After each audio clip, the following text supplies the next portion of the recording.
मित्रों, आज के इस वीडियो में आप जानेंगे कि वह किस प्रकार के लोग हैं जिन पर कभी भी भरोसा नहीं करना चाहिए। ऐसे लोग सामने बनने का दिखावा करते हैं तथा बाद में आपके पीठ पर पीछे से चाकू भोंक देते हैं। मित्रों, इन लोगों से हमेशा सावधानी बरतना ही समझदारी है। ऐसे लोग कौन से होते हैं? मित्रों, चलो मैं आपको एक कहानी के माध्यम से बताता हूँ। मित्रों, एक समय की बात है, किसी गांव के पास महामुनि भरद्वाज का आश्रम हुआ करता था। मुनि भरद्वाज बहुत बड़े ज्ञानी थे। उन्हें लोगों के भूत, भविष्य, वर्तमान इन सभी का ज्ञान था।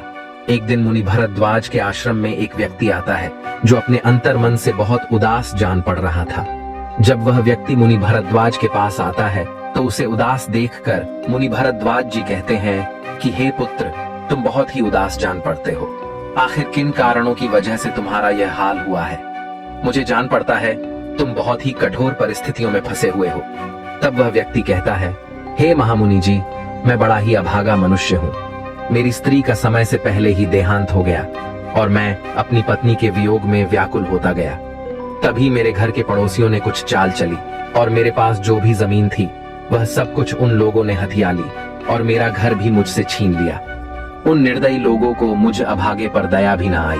उन सब में मिलकर मेरा घर भी हथिया लिया और मुझे मेरे ही घर से बेघर कर दिया। इसलिए ही मैं उदास हूँ। तब वह महर्षि भरद्वाज कहते हैं, हे पुत्र, यह तो प्रकृति का खेल है। इस प्रकार के लोगों से बचने के लिए सबसे पहले तुम्हें 7 बातों को समझना होगा, अन्यथा हमेशा इसी प्रकार के व्यभिचार में तुम फंसते रहोगे। परंतु मैं तुमको एक कहानी सुनाता हूँ, तुम इस कहानी को पूरा सुनना और जो बातें मैं तुमको बताऊंगा उसे तुम अपने जीवन में धारण करना। तब वह व्यक्ति महर्षि भरद्वाज से कहता है कि ठीक है महात्मा जी, आप वह कहानी सुनाइए, मैं उस कहानी को पूरा सुनूंगा। मित्रों, मैं आप सभी के लिए माता लक्ष्मी से प्रार्थना करता हूँ कि जो भी मनुष्य इस वीडियो को पूरा देखे और माता लक्ष्मी के नाम का कमेंट इस वीडियो में करे, उसका घर परिवार हमेशा धन दौलत से भरा रहे और उसके घर में शांति हो। मित्रों, इसी आशा के साथ महर्षि भरद्वाज कहानी को सुनाना प्रारंभ करते हैं और कहते हैं कि आज से बहुत समय पहले की बात है। किसी देश में एक राजा हुआ करता था। उस राजा की 6 रानियां भी थीं। उस राजा का राज्य बहुत दूर दूर तक फैला हुआ था। वह राजा बहुत ही दयालु और धार्मिक प्रवृत्ति का था। वह हमेशा अपनी प्रजा को अपना परिवार समझता था और अपनी प्रजा की भलाई के लिए काम करता था। वह अपने राज्य की प्रजा को अपनी संतान की तरह मानता था। उस राजा के राज्य की प्रजा भी अपने राजा को बहुत प्रेम करती थी। उसके राज्य की सीमाएं बहुत दूर दूर तक फैली हुई थीं। राजा के राज्य में प्रजा को किसी प्रकार का कोई भी दुख नहीं था, परंतु उस राजा की कोई संतान नहीं थी। इसी कारण से राजा को हमेशा यही चिंता लगी रहती थी। वह राजा संतान प्राप्ति के लिए एक एक करके वह 6 शादियां कर चुका था, परंतु अभी तक किसी भी रानी से उसे संतान का सुख नहीं मिला था। वह राजा अपने घर में पूजा पाठ करने के साथ साथ अपने राज्य के सभी मंदिरों में जाकर पूजा पाठ और यज्ञ के साथ बहुत ही दान धर्म करता था, परंतु फिर भी उसकी रानियां मां नहीं बन पाई। अब जैसे जैसे समय बीतता जा रहा था, उस राजा की निराशा भी बढ़ती जा रही थी। कुछ दिन बाद एक समय ऐसा आया कि वह राजा बहुत ही दुखी हो गया था। उस राजा के दुख को देखकर उसके राज्य की प्रजा भी दुखी रहने लगी थी, क्योंकि उन सभी को भी राजा के समान ही प्रजापालक और उत्तराधिकारी पाने की कामना थी और वह कामना पूरी नहीं हो पा रही थी। उस राज्य के लोग सदा ईश्वर से उस राजा के लिए हमेशा ही अपने अंतर्मन से कामना करते थे कि राजा के यहाँ कम से कम एक पुत्र तो जरूर पैदा हो जाए जो उनके राज्य का आने वाला राजा बन सके। इसलिए ही उस राजा की प्रजा भी सभी देवी देवताओं की आराधना करती थी, देवी देवताओं से मन्नतें मांगती थी। राजा ने बहुत प्रयास किया, उन्होंने कुछ भी नहीं छोड़ा था, परंतु लोगों के द्वारा की गई आराधना और लोगों का दिया हुआ आशीर्वाद राजा को अभी तक नहीं फला था। अब महर्षि भरद्वाज उस व्यक्ति से कहते हैं कि हे पुत्र, एक दिन की बात है, वह राजा जंगल में शिकार करने के लिए निकल जाता है। शिकार करते समय वह एक हिरण का पीछा करने लगता है और हिरण का पीछा करते करते वह जंगल में काफी दूर निकल जाता है, परंतु फिर भी हिरण उसे नहीं मिलता है। वह हिरण न जाने कहां अपनी लंबी लंबी छलांगे मारता हुआ उस जंगल में कहीं गायब हो गया था। वह राजा काफी देर तक हिरण को जंगल में इधर उधर ढूंढते रहे, लेकिन वह हिरण उन्हें कहीं नहीं मिला। काफी देर तक इस प्रकार घूमते घूमते उस राजा को बहुत जोरों की प्यास लग गई थी और वह राजा भी अपने रास्ते से भटक चुके थे। फिर भी वह घोड़ा लेकर आगे बढ़े जा रहे थे। चारों दिशाओं में घनघोर जंगल ही जंगल था। अचानक उन्हें कहीं से पानी की आवाज सुनाई पड़ी। अब उस राजा ने सोचा कि लगता है शायद इधर कोई झरना है। वह राजा झरने की आवाज सुनते सुनते उसी आवाज की दिशा में चलने लगे। कुछ दूर आगे जाने के बाद राजा को वह झरना दिखाई दिया। उस झरने के पास पहुंचकर राजा अपने घोड़े से नीचे उतरे और जैसे ही वह पानी पीने लगे, अचानक वहां पर उनको एक आवाज सुनाई दी कि आप कौन हैं और आपको दिखाई नहीं दे रहा है क्या कि मैं यहाँ नहा रही हूँ? आप यहाँ कैसे आ गए? राजा ने चौंक कर पीछे मुड़कर देखा। सचमुच अपनी प्यास के आगे उन्हें दिखाई नहीं दिया कि एक लड़की उस झरने में नहा रही थी। उन्होंने जल्दी से अपनी आंखें दूसरी तरफ फेर ली और कहा, मुझे बहुत प्यास लगी थी इसलिए मैं पानी पीने आ गया। कृपया आप मुझे क्षमा करें, मैंने आपको देखा नहीं था। यदि आप बुरा ना माने तो क्या मैं पानी पी सकता हूँ? पानी पीने के बाद मैं यहाँ से चला जाऊंगा। वैसे भी मैं रास्ता भटक गया हूँ। आप कौन हैं और आप इतने घने जंगल में अकेली क्या कर रही हैं? राजा के प्रश्न का उत्तर देते हुए वह लड़की कहने लगी, मैं यही पास के गांव में रहती हूँ। मेरा तो यहाँ का रोज का आना जाना लगा रहता है। मैं रोज आती हूँ और इसी झरने में नहाती हूँ। यह झरना और नदी जंगल के बीच में है, इसलिए यहाँ कभी कोई नहीं आया। मैं तो निश्चित होकर नहा रही थी। मुझे नहीं पता था कि आप यहाँ आ जाएंगे। आप मेरी तरफ पीठ करके पानी पी लीजिए और थोड़ी देर उधर रुक जाइए, मैं आपको रास्ता बता दूंगी। राजा पानी पीकर वहां से कुछ दूर जाकर एक पेड़ की छाव में उस लड़की की तरफ पीठ करके खड़ा हो गया। इधर वह लड़की जल्दी जल्दी नहाकर एक चट्टान के पीछे जाकर कपड़े बदलने लगी और कुछ ही देर में वहां से निकलकर राजा के पास आ गई। राजा के पास आकर वह लड़की कहने लगी, आपको और पानी पीना है तो पी लीजिए। राजा ने कहा, नहीं नहीं, पानी तो मैंने पी लिया है। अब तुम मुझे अपना परिचय दो और मेरी मदद करो। तब वह लड़की कहने लगी, मैंने अपने घर ले जाने के लिए कुछ फल तोड़ रखे हैं। आपको भूख लगी होगी, आप उन्हें खा सकते हैं। क्या आप उन फलों को खाएंगे? अगर खाना चाहोगे तो मैं आपको दे दूंगी। यह कहकर वह लड़की राजा का जवाब सुने बिना ही टोकरी में रखे हुए फल निकालकर झरने के पानी में धोकर खाने के लिए राजा को देने लगी। राजा लगातार उस लड़की को देख रहा था। उस राजा ने देखा कि वह लड़की बार बार उससे फल लेने की जिद कर रही है। तब उस राजा ने उस लड़की से फलों को ले लिया और उस लड़की से पूछने लगा कि क्या तुम नहीं खाओगी? लड़की कहती है, नहीं, आप अतिथि हैं, आप खाइए। अब उस राजा ने लड़की से कहा कि अभी तक आपने अपने बारे में कुछ नहीं बताया है, मैं तुम्हारे बारे में भी जानना चाहता हूँ। तब वह लड़की कहती है, मेरा नाम सावित्री है और मैं यही पास के गांव में रहती हूँ। मेरे गांव का नाम देवरिया है। मेरे परिवार में सिर्फ मेरी माँ है। मेरी माँ और मैं, हम दोनों लोग जंगल से फल और लकड़ियां ले जाते हैं और उन्हें बेचकर अपना गुजारा कर लेते हैं। और हाँ, एक और बात, मेरे घर के पास थोड़ी सी जमीन है। हम लोग उसमें कुछ अनाज और सब्जियां उगा लेते हैं। उन उगाई हुई सब्जियों को हम बाजार में बेच देते हैं, जिससे हमारा खर्चा चल जाता है। अब आगे महर्षि भरद्वाज जी कहते हैं, हे पुत्र। अब वह लड़की उस राजा से आगे कहती है कि मैंने तो अपने बारे में आपको सब कुछ बता दिया है, परंतु आपने अभी अपने बारे में कुछ नहीं बताया कि आप कौन हैं। तब राजा ने एक पल के लिए कुछ सोचा और फिर वह बोला कि जब मैं अगली बार तुमसे मिलने आऊंगा तब मैं तुमको बताऊंगा कि मैं कौन हूँ। उस राजा ने यह भी कहा कि मैं तुमसे मिलने इसलिए आऊंगा क्योंकि तुम्हें देखकर तुमसे बातें करने की इच्छा होती है।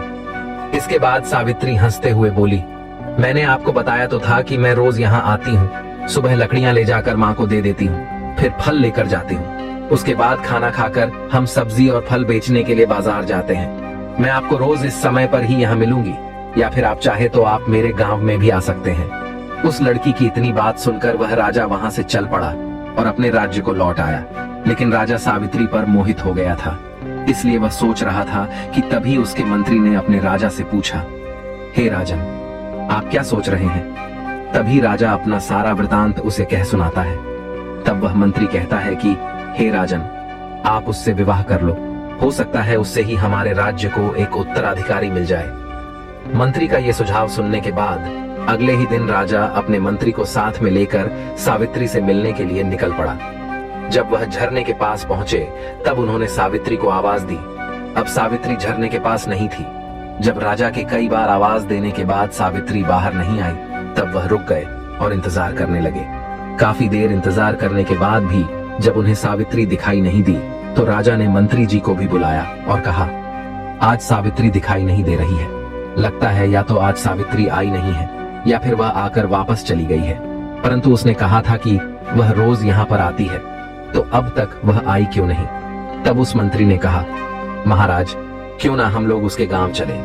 तब राजा कहने लगता है, हाँ, लगता है यही ठीक रहेगा। तब उन दोनों ने सावित्री के गांव में जाने का निश्चय कर लिया और दोनों सावित्री के गांव पहुंच गए और फिर सावित्री का नाम लेकर उसका पता पूछते हुए उसके घर पहुंच गए। वहां पर पहुंचकर राजा ने देखा तो उसे वहां सावित्री की झोपड़ी के बाहर सावित्री को छोड़कर और कोई भी दिखाई नहीं दिया। सावित्री अपनी झोपड़ी के बाहर चुपचाप बैठी हुई थी। राजा ने उसे आवाज लगाई, सावित्री, तुम क्या कर रही हो? देखो, मैं तुमसे मिलने आया हूँ। मैंने झरने के पास तुम्हारी बहुत प्रतीक्षा की, परंतु तुम वहां नहीं आई।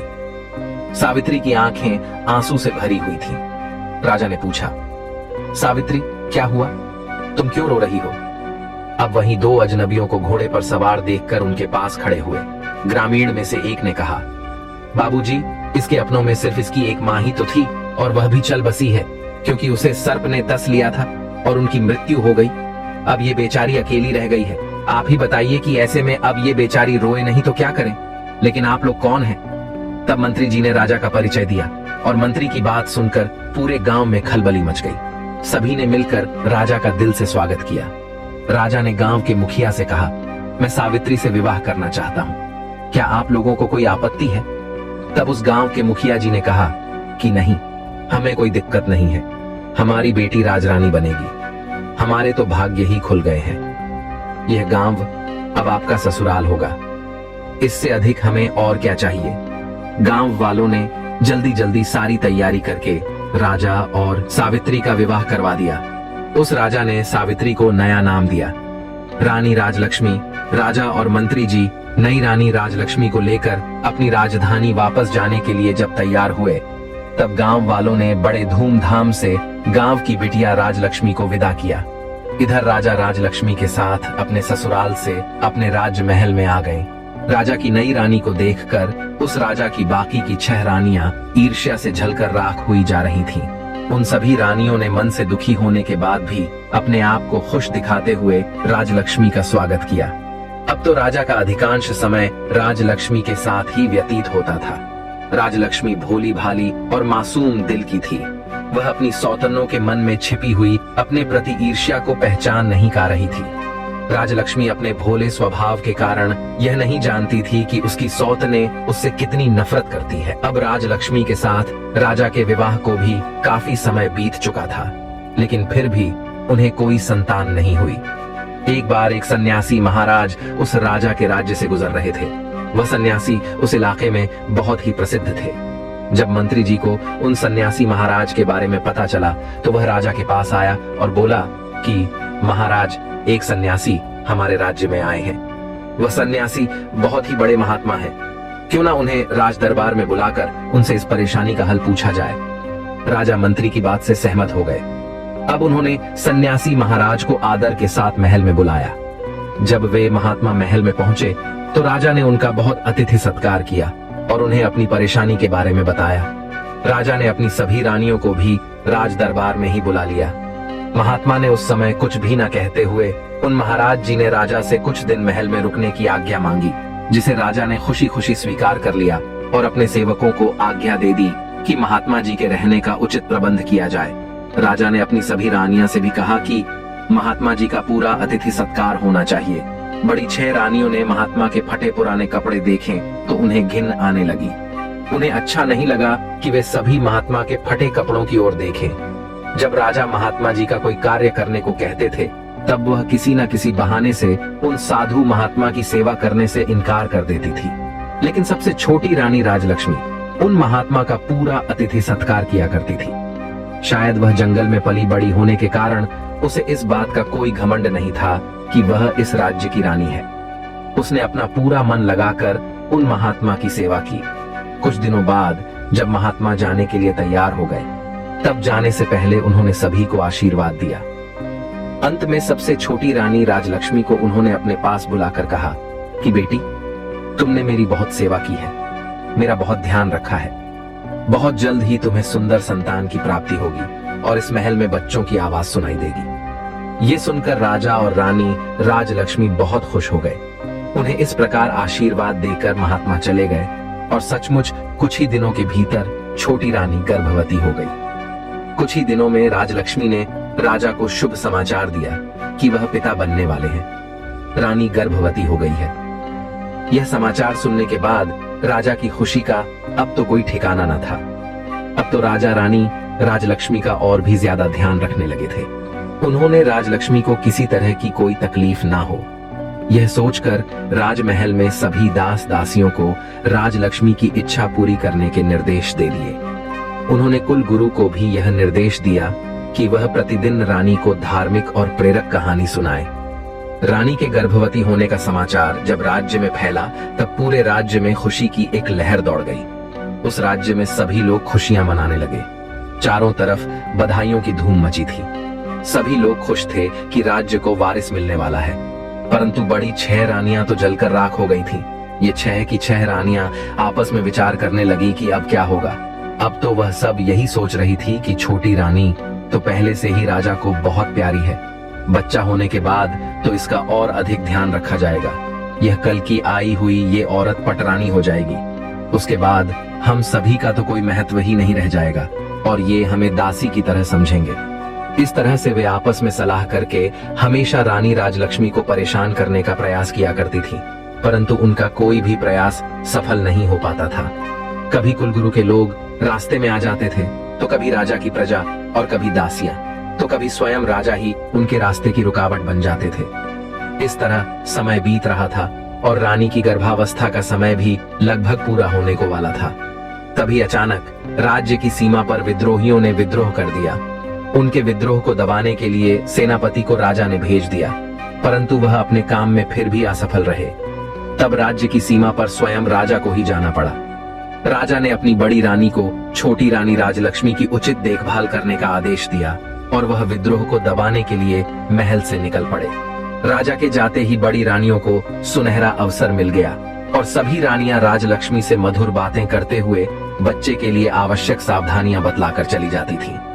रानी राजलक्ष्मी समझ नहीं पा रही थी कि आखिर कुलगुरु और बड़ी रानियों की बातें इतनी अलग अलग क्यों हैं। आखिर सही कौन है? दोनों की बातें एक दूसरे से बिल्कुल विपरीत हैं। तब वह अपने मन में सोचती है कि कुलगुरु तो पुरुष है और रानियां तो महिलाएं हैं। महिलाओं की बातें पुरुष कहां समझ पाएंगे। इसीलिए वह आंखें बंद करके बड़ी रानियों की हर बात मानती चली गई। एक दिन रानी को प्रसव पीड़ा शुरू हो गई। तब रानी राजलक्ष्मी ने बड़ी रानी से कहा कि दीदी, मुझे बहुत तकलीफ हो रही है, मुझे कुछ उपाय बताइए, प्रसव कैसे होगा। समय पूरा हो गया था। तब बड़ी रानी के मन में बहुत ज्यादा ईर्ष्या हो रही थी। वह सोच रही थी कि अभी से इसका इतना ध्यान रखा जाता है, बच्चे पैदा होने के बाद न जाने कितना ज्यादा इसका ध्यान रखा जाएगा। यह सोचकर बड़ी रानी छटपटा रही थी, लेकिन छोटी रानी को इस प्रकार मदद मांगते देखकर उसके मन में तरह तरह के षड्यंत्र पैदा होने लगे। उसने बहुत मीठे शब्दों में छोटी रानी से कहा कि बहन, तुम चिंता मत करो, मैं कुछ करती हूँ, मैं दाई को बुलाती हूँ। तब तक तुम ऐसा करो कि देखो, वह सामने कटोरी है, तुम उसमें अपना सर डालकर खड़ी हो जाओ, इससे तुम्हें आराम मिलेगा और प्रसव आराम से हो जाएगा।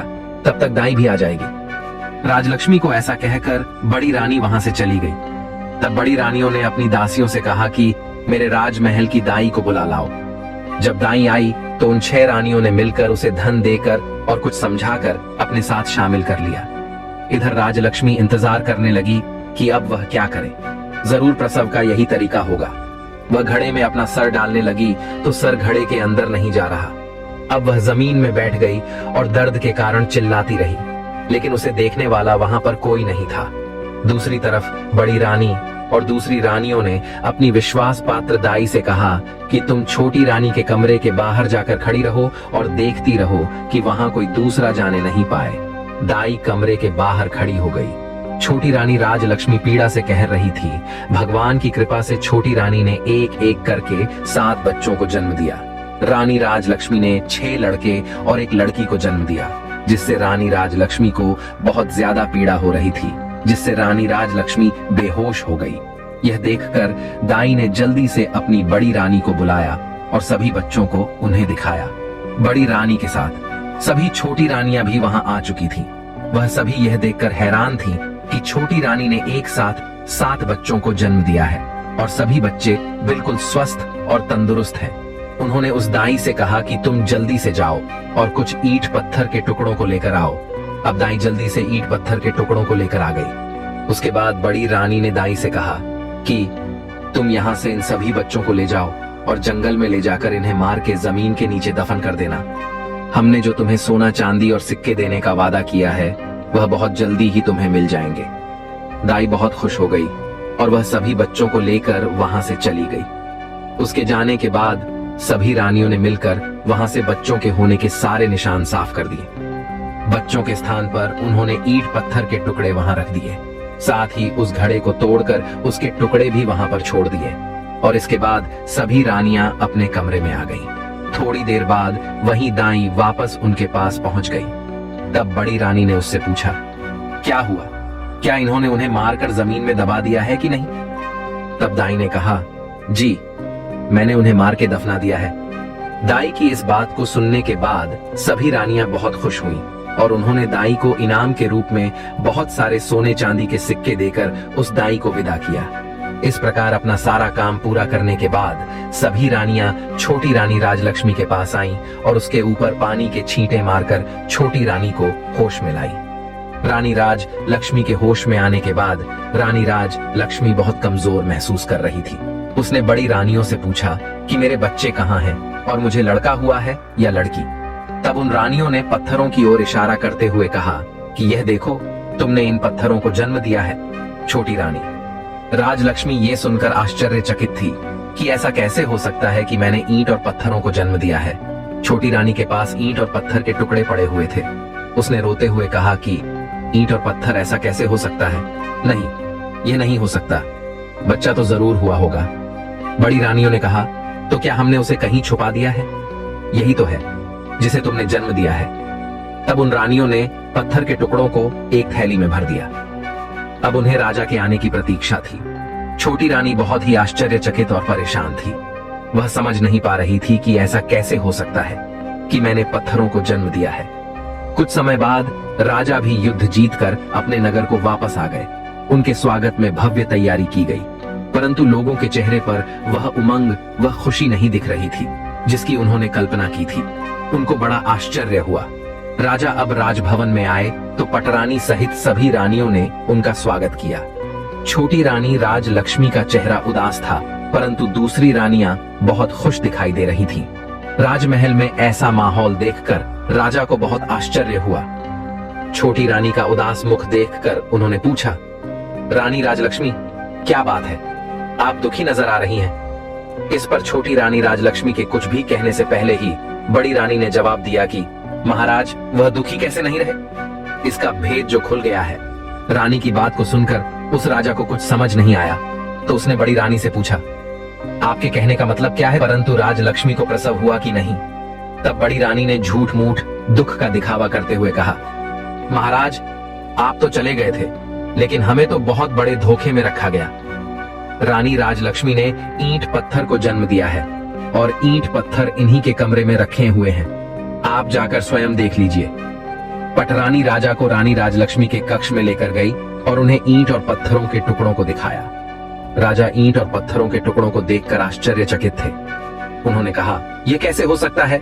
मानव गर्भ से यह ईंट और पत्थर कैसे पैदा हो सकते हैं? बड़ी रानी कहने लगी, महाराज, वही तो हम भी कह रहे हैं कि इसने हमारे साथ गर्भवती होने का नाटक किया था। हम भी तो उम्मीद लगाए बैठे थे कि हमें राज्य का वारिस मिलेगा, इसके साथ ही हमें भी तो माता होने का सौभाग्य प्राप्त होगा, परंतु ऐसा कुछ भी नहीं हुआ। बड़ी रानी के इस प्रकार कहने पर राजा को उसकी बातें ठीक लगी। राजा को भी लगा कि रानी ने सभी को धोखा दिया है। अब राजा ने क्रोध से भरकर रानी राजलक्ष्मी की ओर पलट गए और पूछा, बताइए रानी, आपने हमें इतना बड़ा धोखा क्यों दिया? हमें छलने की आपकी हिम्मत कैसे हुई? यदि आप ऐसा ना करती तो हम इसे विधि का विधान मानकर संतोष कर लेते कि हमारे भाग्य में संतान सुख है ही नहीं। लेकिन आपने तो हमें हमारे जीवन की सबसे बड़ी आशा दिखाकर हमारी आशा पर पानी फेर दिया। हम तो आपके मासूम चेहरे पर मोहित होकर आपको अपनी रानी बनाकर लेकर आए थे। हमने आपको इतना प्यार और सम्मान दिया, परंतु आप उस सम्मान के योग्य नहीं है। आपने हमें धोखा देने से पहले हमारे बारे में एक बार भी नहीं सोचा। हमें आपसे ऐसी उम्मीद बिल्कुल भी नहीं थी। लेकिन आपने जो छल हमारे साथ किया है उसका दंड तो हम आपको तो अवश्य देंगे। आज से आप हमारी रानी नहीं बल्कि महल की नौकरानी होगी। जाइए, हमारे सामने से अभी चली जाइए, वरना क्रोध में मैं न जाने क्या कर बैठूं। राजा के ऐसे शब्द सुनकर छोटी रानी बहुत दुखी हुई, लेकिन वह कुछ नहीं कर सकती थी। वह उस कक्षा से बाहर चली गई और एक तरफ बैठकर रोने लगी। इस घटना के बाद तो राजमहल में छोटी रानी का जीवन बहुत मुश्किल से होकर गुजरने लगा था। सभी रानियां राजलक्ष्मी के साथ बहुत गंदा व्यवहार करती थी। महल की नौकरानियों से भी अधिक उससे काम लिया जाता था। उनको महल की सफाई के काम में लगा दिया गया।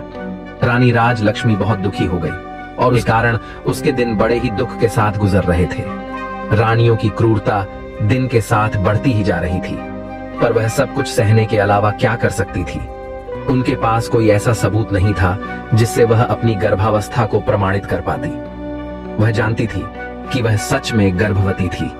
उन्हें यह आश्चर्य होता था कि उनके बच्चों का क्या हुआ। कई बार उनके मन में इच्छा होती थी कि वह राजमहल को छोड़कर अपने गांव चली जाए और अपनी पुरानी दिनचर्या आरंभ करे। अब उसे अपनी पुरानी जिंदगी की बहुत याद आती थी, परंतु वह यह सोचकर अपना विचार बदल देती कि उसके रानी बनने पर उसके गांव वाले कितने खुश थे। अब वह जाकर किस मुंह से अपने दुर्भाग्य की कथा उन्हें कहे। इस तरह समय बीतता रहा और काफी समय के बाद एक दिन जब राजा दरबार में बैठे राज्य कार्य में व्यस्त थे कि तभी एक प्रहरी ने उनके पास आकर सूचना दी। प्रहरी ने कहा, महाराज, मानसुख गांव के प्रधान जी आपसे मिलना चाहते हैं। राजा ने ग्राम प्रधान को बुलाने की आज्ञा दे दी। मानसुख गांव के ग्राम प्रधान ने आकर राजा को पूरे सम्मान के साथ प्रणाम किया और राजा ने कहा, ग्राम प्रधान जी, कहिए आपकी क्या समस्या है। तब ग्राम प्रधान कहने लगा कि महाराज, आपके शासन में किसी को कोई समस्या नहीं है। आपके राज्य में और हमारे गांव में सभी राज्य खुशी है। आज मैं यहाँ आपके पास एक आश्चर्यजनक और चमत्कारी घटना के बारे में बताने के लिए आया हूँ, जिसके बारे में जानकर हम सब गांव वालों की तरह आप भी बहुत ही हैरान हो जाएंगे। महाराज, मुझे लगा कि आपको इसके बारे में पता होना चाहिए, इसलिए मैं यहाँ चला आया। तब वह राजा कहने लगे, प्रधान जी, ऐसी कौन सी चमत्कारपूर्ण घटना हुई है, हमें बताइए। तब वह प्रधान कहने लगे, महाराज, हमारा गांव जंगल के पास में है। वहाँ बहुत से पेड़ पौधे हैं, लेकिन पिछले कुछ समय से हम वहाँ एक स्थान पर एक चंपा के फूल और कई बांस के पौधों को देख रहे हैं। ये पौधे अपने आप उगाए हैं। इन पौधों को किसी ने भी नहीं लगाया है। शुरू में तो हम में से किसी ने भी उन पर विशेष ध्यान नहीं दिया, परंतु अब हम उनके बारे में जानने के लिए मजबूर हो चुके हैं। महाराज, उन ऊंचे बांस के पौधों के बीच में चंपा का पौधा ऐसा लगता है जैसे बांस के पौधों के द्वारा घेरा डालकर चंपा के पौधे की सुरक्षा की गई हो। उन्हें देखकर ऐसा लगता है कि जैसे वह बांस के पौधे खास तौर पर उस चंपा के पौधे की सुरक्षा के लिए ही लगाए हों। परंतु महाराज, यह भी एक सत्य बात है कि उन पौधों को हमारे गांव के किसी भी व्यक्ति ने नहीं लगाया है। ये सभी पौधे एक साथ अपने आप ही उगाए हैं। महाराज, इससे भी बड़ी आश्चर्य की बात यह है कि यह चंपा का पौधा फूलों से लदा हुआ है, परंतु किसी के भी तोड़ने से इसका फूल टूटता ही नहीं। चंपा के पौधे से जो फूल नीचे गिरते हैं, हम उन्हें उठा लेते हैं। महाराज, यदि कोई व्यक्ति फूल तोड़ने के लिए अपने हाथ आगे बढ़ाता है तो चंपा के सारे फूल आकाश की तरफ को काफी ऊंचे हो जाते हैं। महाराज, इतना ही नहीं, उनमें से मानव के बोलने की आवाज भी आती है। चंपा और बांस के सभी पौधे आपस में मानव की आवाज में बातें करते हैं। अब वह महामुनि भरद्वाज उस व्यक्ति से कहते हैं कि हे पुत्र, ग्राम प्रधान की यह सभी बातें सुनकर राजा आश्चर्यचकित हो गए। राजा के साथ साथ सभी दरबारी भी हैरान थे। राजा ने कहा कि ऐसा कैसे हो सकता है। ठीक है ग्राम प्रधान जी, आप हमें यह बताइए कि वह पौधे बातें करते हुए क्या कहते हैं। तब ग्राम प्रधान कहने लगे, महाराज, जब कोई भी व्यक्ति फूलों को तोड़ने के लिए चंपा के पौधे की ओर अगर कोई अपना हाथ बढ़ता है तो चंपा के पौधे से आवाज अच्छी आती है कि बांस भैया, ये इस गांव के ग्रामीण फूल तोड़ने आए हैं, इन्हें फूल देना है या मैं लघु आकाश। इसके बाद उन बांस के पौधों में से आवाज आती है, ना बहन लग जा आकाश। इसके बाद चंपा की डालियां इतनी ऊंची हो जाती है कि कोई भी इंसान उन तक नहीं पहुंच पाता। लंबे डंडे से भी चंपा के फूलों तक पहुंचना संभव नहीं होता है, परंतु प्रतिदिन सुबह के समय चंपा के फूल जमीन पर बिखरे मिलते हैं, जो कि बहुत ही सुगंधित होते हैं। वह ग्राम प्रधान कहता है कि महाराज, आश्चर्य की बात तो यह है कि सभी ग्रामीणों ने फूलों तोड़ने की बहुत कोशिश की, परंतु आज तक एक भी फूल अपने हाथों से तोड़ नहीं पाए। यहाँ तक कई गांव के ग्रामीण ने भी बहुत प्रयास किया, परंतु कोई भी व्यक्ति एक भी फूल नहीं तोड़ पाया। सभी असफल रहे।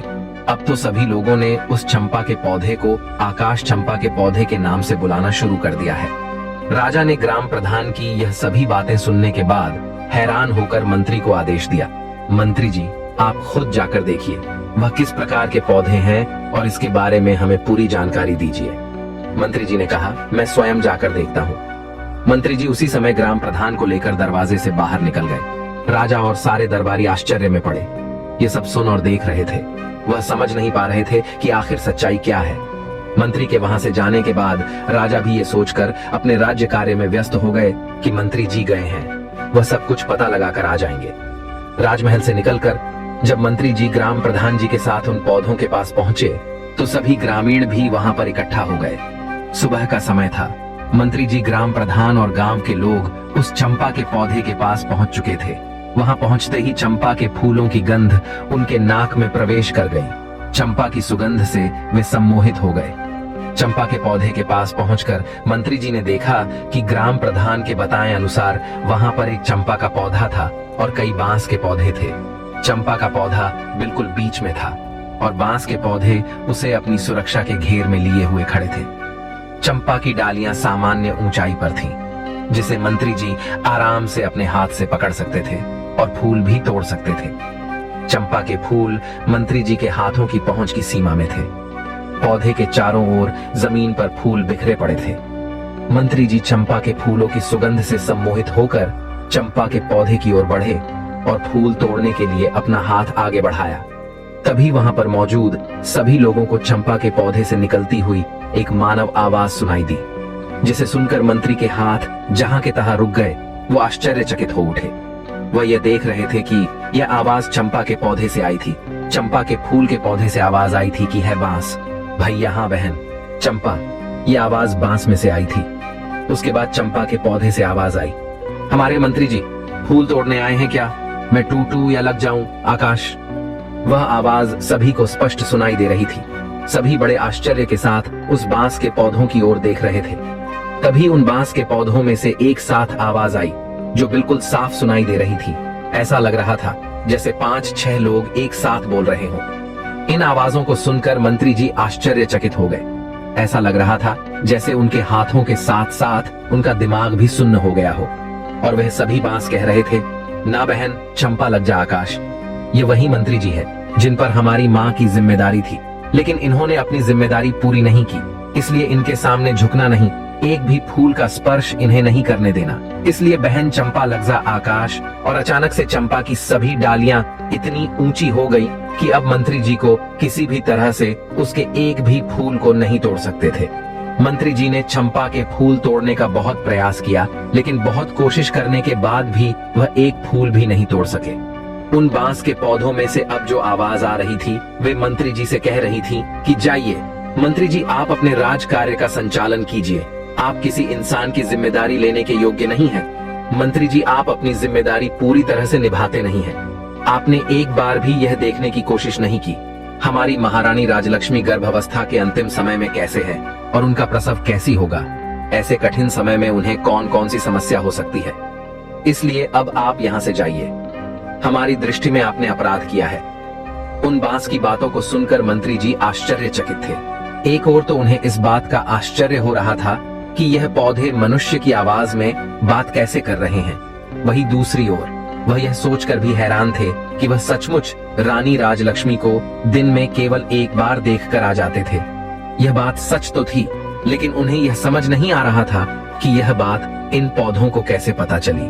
और वह आत्मग्लानि से भर उठे, क्योंकि उन्हें गर्भावस्था के अंतिम समय में रानी की देखभाल तथा प्रसव अपनी निगरानी में करवाना चाहिए था।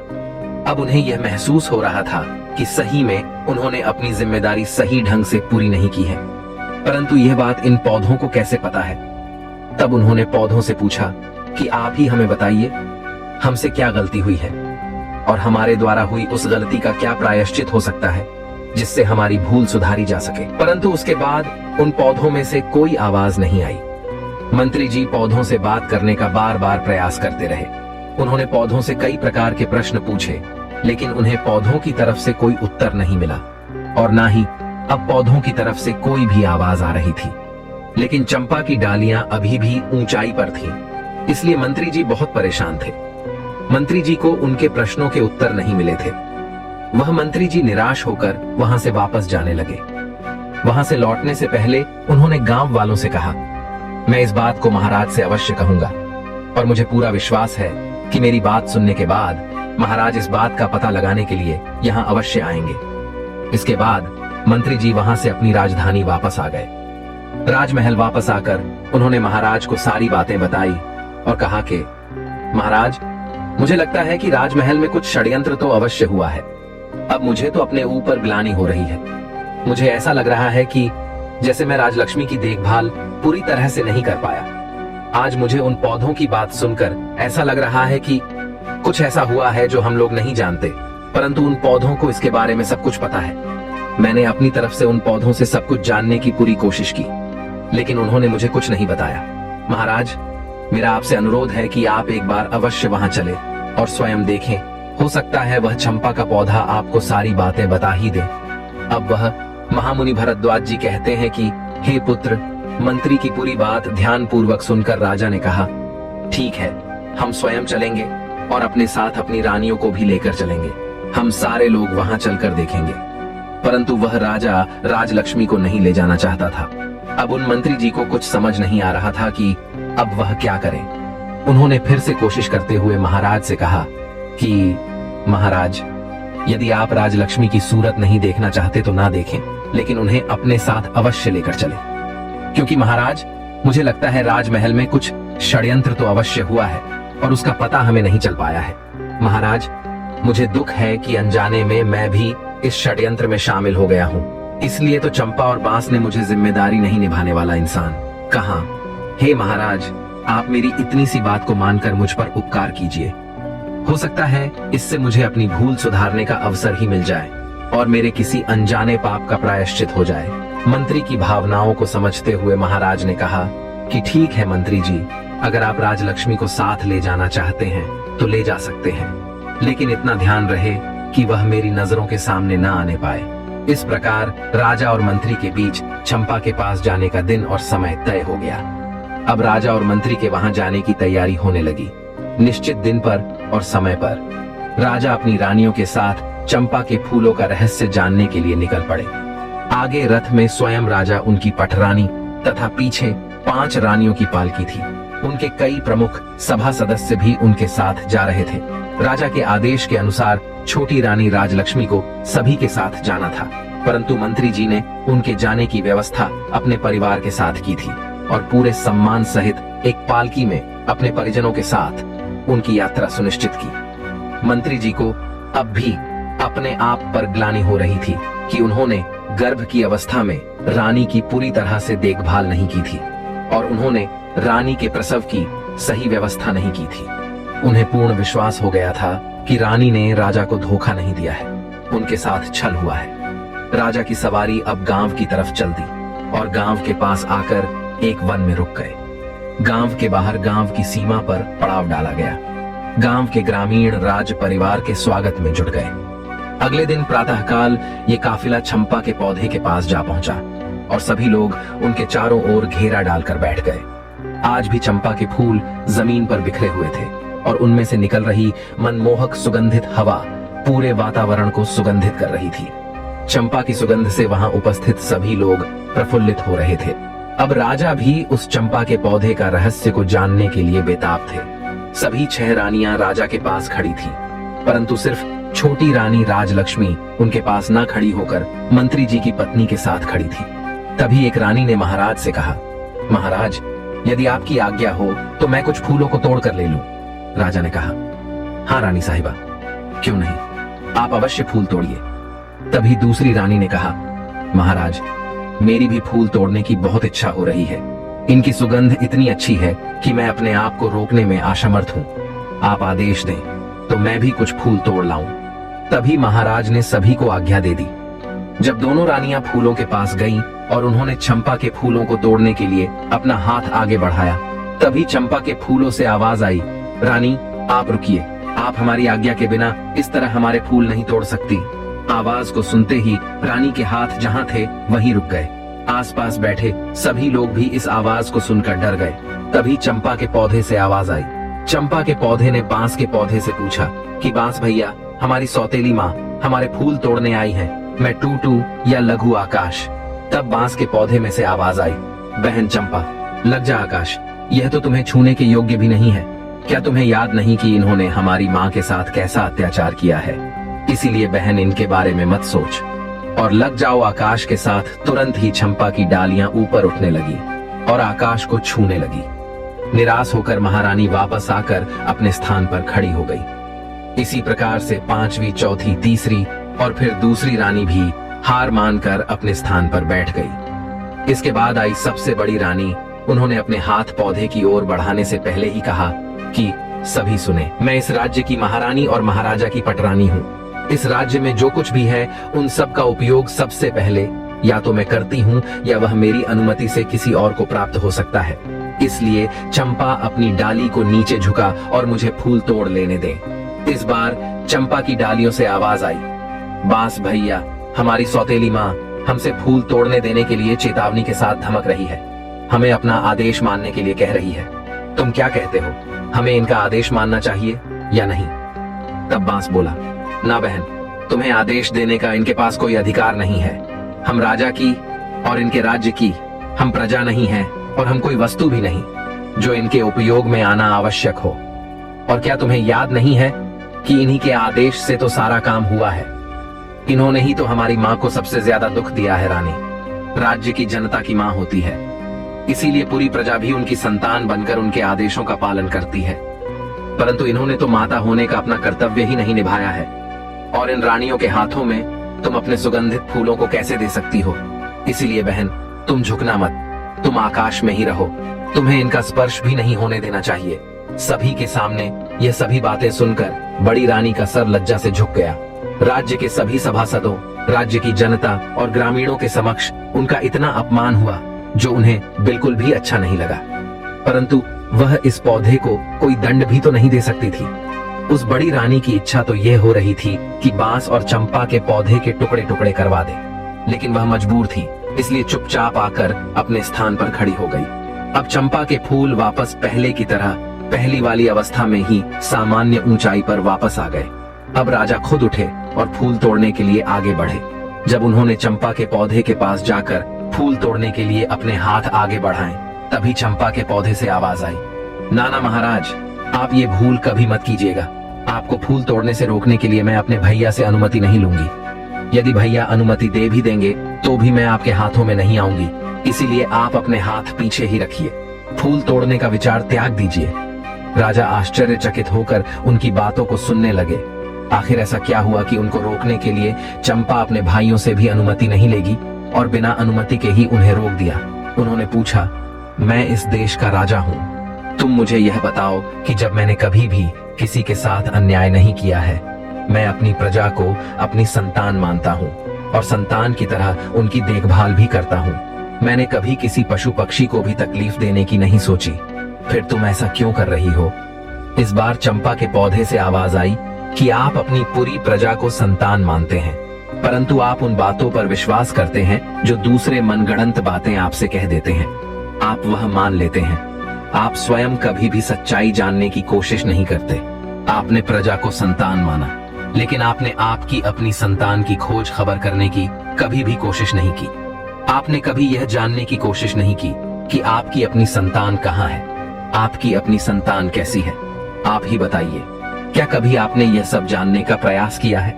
आप अपने राज्य की सुरक्षा करने की बात करते हैं, लेकिन आप तो अपनी गर्भवती पत्नी की सुरक्षा नहीं कर पाए।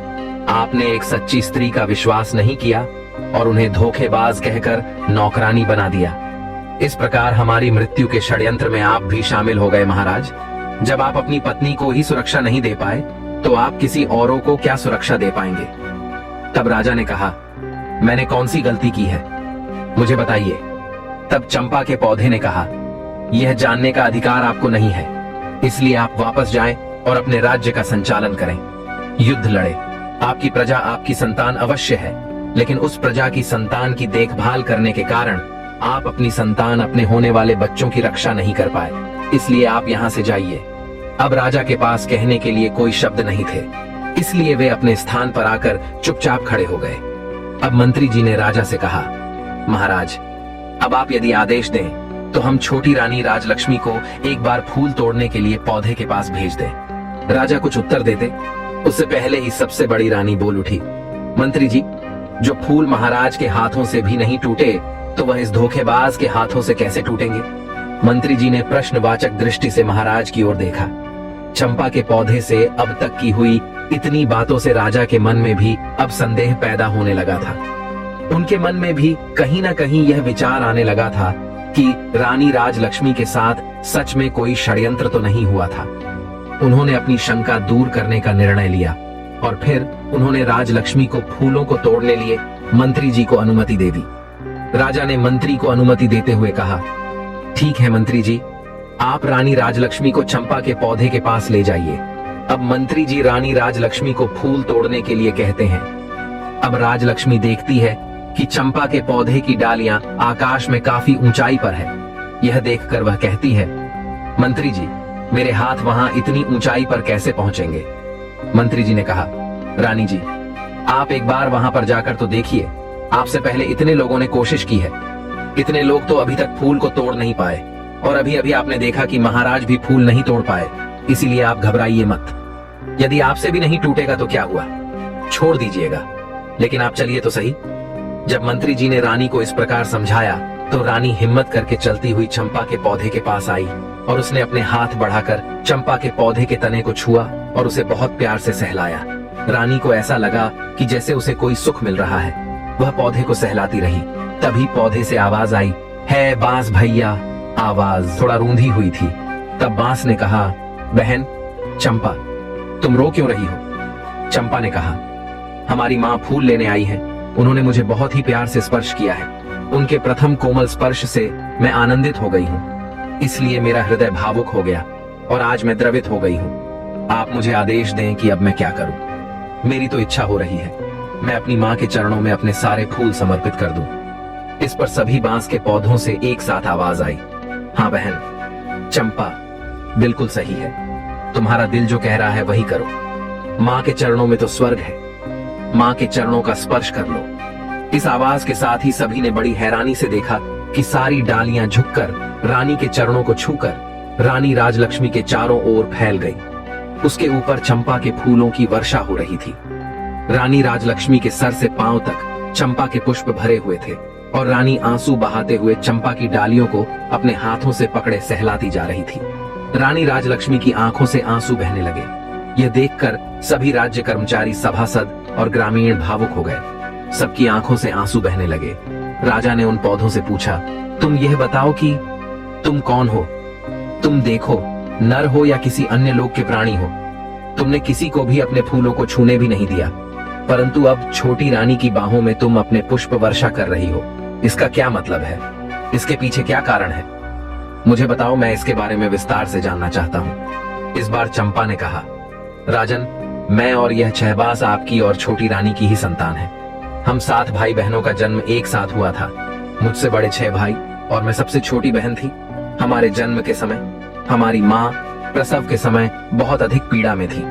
हमारी माँ ने आपकी पटरानी और इस राज्य की महारानी से अपनी सहायता करने के लिए निवेदन किया, तो पटरानी ने हमारी माँ को एक कोठी में मुंह में डालकर खड़ी हो जाने के लिए कहा था। वह कोठी बहुत ऊंची थी। ऊंची होने के कारण मेरी माँ ने जो पानी पीने का घड़ा था उसमें अपना सर डालने की कोशिश की, लेकिन उस खड़े का मुंह भी छोटा होने के कारण उनका सर तो अंदर नहीं गया।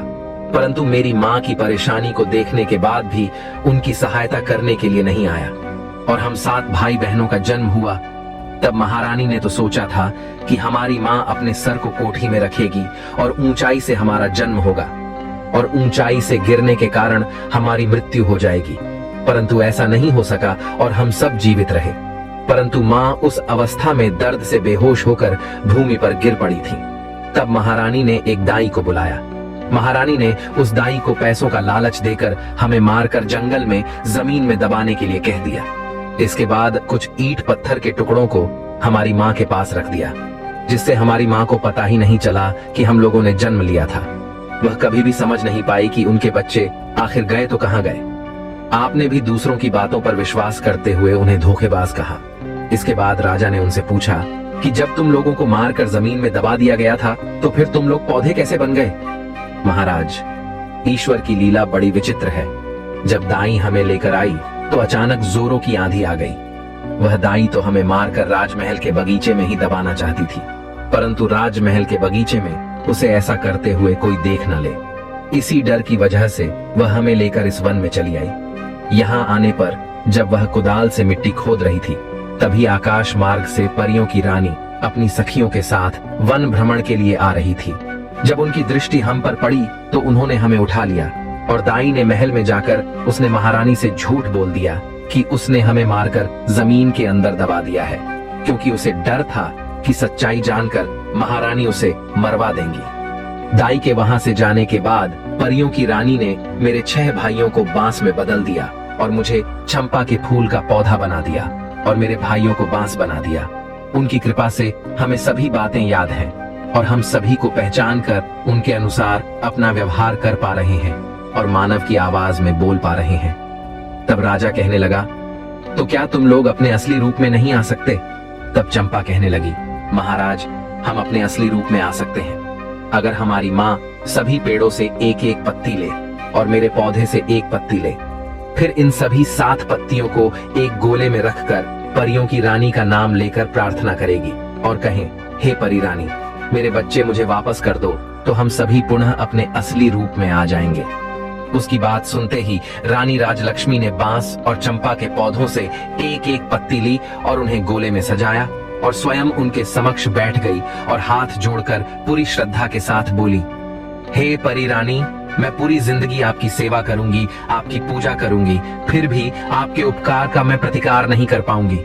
आपने मेरे ऊपर इतना बड़ा उपकार किया है, आपने इतने दिन मेरे बच्चों को संभाल कर रखा, अब कृपया इन्हें मेरे आंचल में डाल दो। माँ परी रानी, मुझे मेरे बच्चों से मिला दो।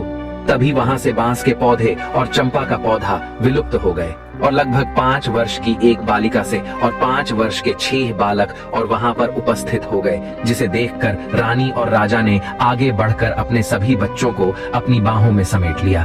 रानी राजलक्ष्मी की तो हिचकियां ही बंद नहीं हो रही थी, वह तो रोए जा रही थी। राजा भी बच्चों को अपने सीने लगाकर अपनी आंखों से वर्षा किया जा रहे थे। गांव की जनता, सभासद, सभी रानियां बिल्कुल मौन होकर यह दृश्य देख रहे थे।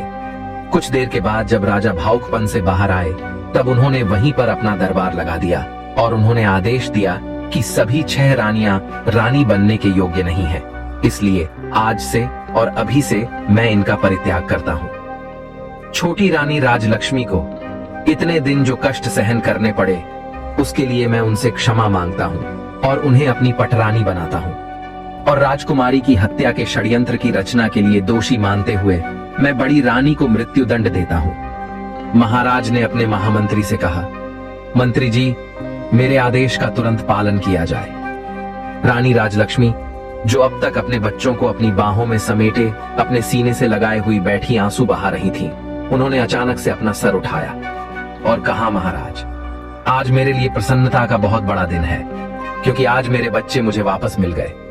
आज के इस प्रसन्नता भरे दिन पर मैं किसी के लिए कालिमा का दिन नहीं लाना चाहती, इसीलिए आपसे मेरा एक अनुरोध है। आप मेरा यह अनुरोध स्वीकार कर लीजिए कि बड़ी रानियों को मृत्यु दंड न दें, अन्यथा इनका दोष हमारे बच्चों, हमारे राज्य और राज्य की जनता पर हमेशा के लिए ग्रहण की तरह छाया रहेगा। इसलिए महाराज, इन सबको क्षमा कर दीजिए। राजा ने कहा, रानी, आपका दिल बहुत विशाल है, परंतु मैं सबको क्षमा तो नहीं कर सकता हूँ, इसलिए इन्हें क्षमादान तो नहीं दिया जा सकता, परंतु आपके अनुरोध पर इनका दंड कुछ कम करके आजीवन कारावास में बदल सकता हूँ। जब तक ये जिंदा रहेगी कारावास में रहेगी। इस कारावास में इन्हें एक समय का भोजन मिलेगा, परंतु कारावास के बाहर ये एक पल के लिए भी निकल नहीं पाएंगी। यही इनका दंड होगा। इसके बाद राजा और रानी राजलक्ष्मी ने सभी ग्रामीणों को अपनी तरफ से कई उपहार दिए और सभी मंत्रियों और दास दासियों के साथ राजधानी लौट आए। आते समय दृश्य बदल चुका था। राजा के साथ रथ में रानी राजलक्ष्मी बच्चे घोड़े पर सवार थे और 6 रानियां बंदी की अवस्था में सैनिकों के बीच चलती हुई पैदल राजमहल की ओर जा रही थी। राजमहल पहुंचने पर उन्हें कारागृह में डाल दिया गया। राजा रानी राजलक्ष्मी के साथ और अपने बच्चों के साथ में सुखपूर्वक अपने राज्य की जनता का पालन करते हुए अपना जीवन बिताने लगे। रानी राजलक्ष्मी के दिन जैसे पहले थे वह बदल गए थे। भगवान की कृपा से राज्य के सभी लोगों के जीवन में भी खुशियां आ गई। भगवान अच्छे के साथ हमेशा अच्छा करते हैं और बुरे का परिणाम बड़ा ही भयानक होता है। इस कहानी से हमें यह सीख मिलती है कि हमें किसी पर भरोसा नहीं करना चाहिए, चाहे वह कितना भी सगा क्यों ना हो। अब महर्षि भारद्वाज उस युवक से कहते हैं, हे पुत्र, अब मैं तुम्हें उन 7 लोगों के बारे में बताता हूँ जिनसे हमेशा सतर्क रहना चाहिए। इन 7 लोगों से हमेशा दूरी बनाकर ही रखनी चाहिए, अन्यथा यह मित्र होते हुए भी प्रतिघात कर देते हैं। पहला, जो मनुष्य अपना काम बनने के लिए तुम्हारा इस्तेमाल करेंगे और तुम्हें बीच मझधार में छोड़कर चले जाएंगे, ऐसे इंसानों से मित्रता कभी न रखें, क्योंकि समय आने पर ऐसे इंसान पीछे से चाकू भोग देते हैं। दूसरे इंसान वह इंसान होते हैं जो सिर्फ कम पढ़ने पर ही याद करते हैं। ऐसे लोगों से हमेशा दूर रहना चाहिए।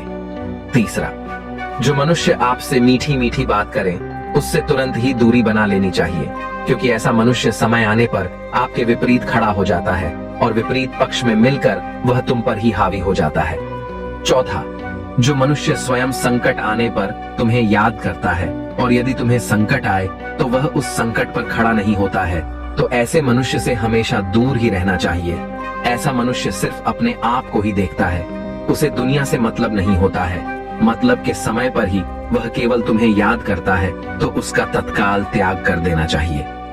पांचवा, यदि आपके परिवार में आपके भाइयों में आपस में लड़ाई हो तो किसी तीसरे मनुष्य को बीच में बोलने नहीं देना चाहिए। इससे घर में फूट पड़ जाती है और वह मनुष्य मजे उड़ाता है, तो ऐसे मनुष्य को अपने घर के मामलों में दखल देने से हमेशा दूर रखना चाहिए। छठा, किसी भी मनुष्य के लिए अपने आप को न्यौछावर नहीं करना चाहिए।